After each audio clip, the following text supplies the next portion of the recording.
What's up, madlang people? Ayan.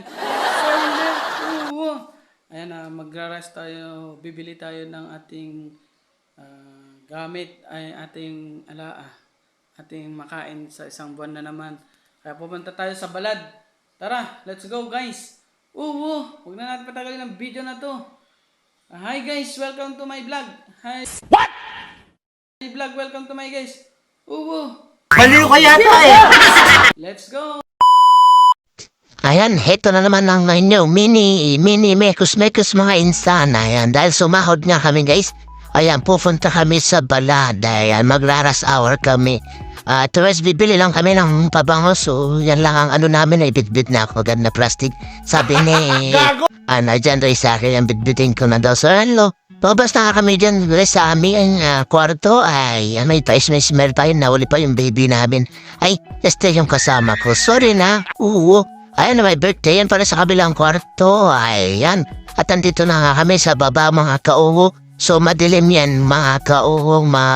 Madilim kasi gabi kami pupunta. Ayan, nakasakay na rin kami sa taxi mga kauho na color room. So, Baliw ka yata. ayan, habang naglalakbay nga kami mga kauho, may max kaming nakita. Ayan, ganyan kaliwanag dito sa Saudi mga kauho. Hindi tinitipid ang ilaw.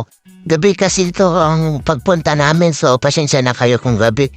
Magraras hour lang kami naman sa pamamalengke mga kauho. Dahil nga sumahod kami, so ilang days ba kaming delay sa sahod. Maganda yung mga nakikita ko sa labas. So, ayan, kinuhalan ko na rin ng video. Nakita ko rin po ang mga lulo supermarket. Ayan, may lulo din pala dito sa nadaanan namin. Maganda din po yung mga building na nakita parang Christmas lang ulit. At hindi lang yan mga kauwo at marami pang iba kayo makikita. So, ito, maganda ang building na ito. Ayan, Christmas light delights and deluxe, and basta maraming light yan.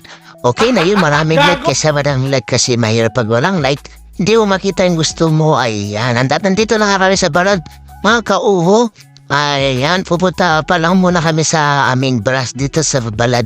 So ayun, papasok kami dyan dahil may titignan daw yung kasama ko mga kauho. Ayan, kukunti lang kung magkikita niyo mga kauho, malit lang kasi yung mga tao dito. Sorry na. Kaya pumasok na kami dyan sa branch namin dito sa Danube. Ayan.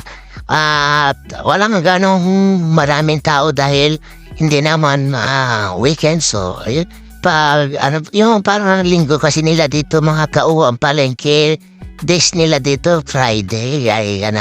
At dito nga nakilala si Pinay Discarte TV. Shoutout naman sa iyo, Lods Pinay Discarte TV. Wow. Ayan, pumunta na kami dyan mga kauho. Ayan, hinanap ko ng dalawang mokma. Andyan pala sila.